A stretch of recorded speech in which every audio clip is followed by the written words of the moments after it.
Hello, my name is Timothy Beck, and the topic of my research project is the origins of no taxation without representation. The Revolutionary War was not a usual rebellion.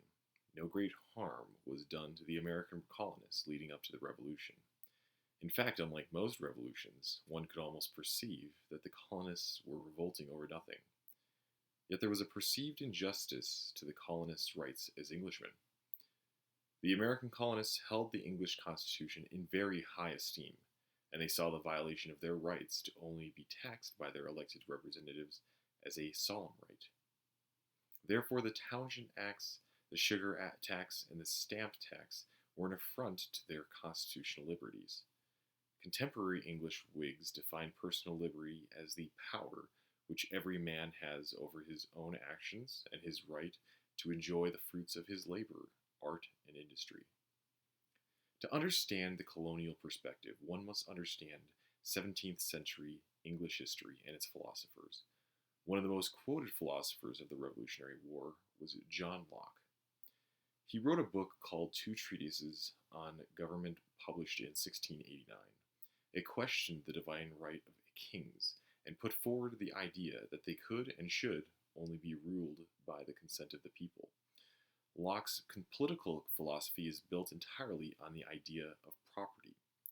We are the property of God and under his authority, because he created mankind out of nothing. In the same way, we create property by the use of natural materials mixed with our labor, and therefore we have authority over it. Locke held that this right was universal and could not be taken or given away. This is the precept for the principles of life, liberty, and property. This idea of universal rights has its basis in Christian doctrine, since regardless of rank and money, in the eyes of God, we are all equal, as we have all sinned and fall short of the glory of God. But to understand Locke's philosophies, you have to understand the historical context of the 17th century.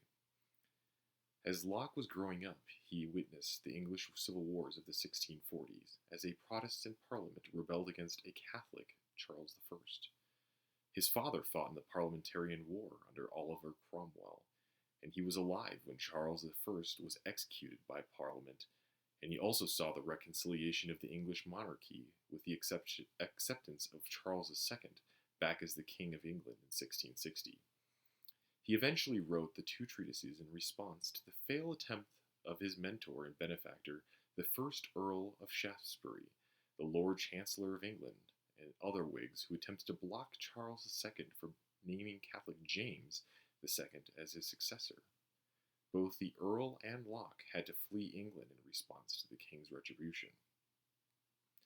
Locke would only return to England as a result of the Glorious Revolution in 1688, when Protestant William of Orange and Queen Mary II, the daughter of James II, took the throne by military force. William of Orange and Queen Mary II assumed power and presided over the implementation of the new English Constitution, one element of which was the guaranteed right of English subjects to only be taxed by their duly elected representatives in Parliament. For this reason, to the American colonists, the taxes of the 1760s smacked of tyranny and brought to mind the English Civil Wars and the Glorious Revolution. To them, King George III had no divine right and could only be rule them by their consent. Thank you for listening.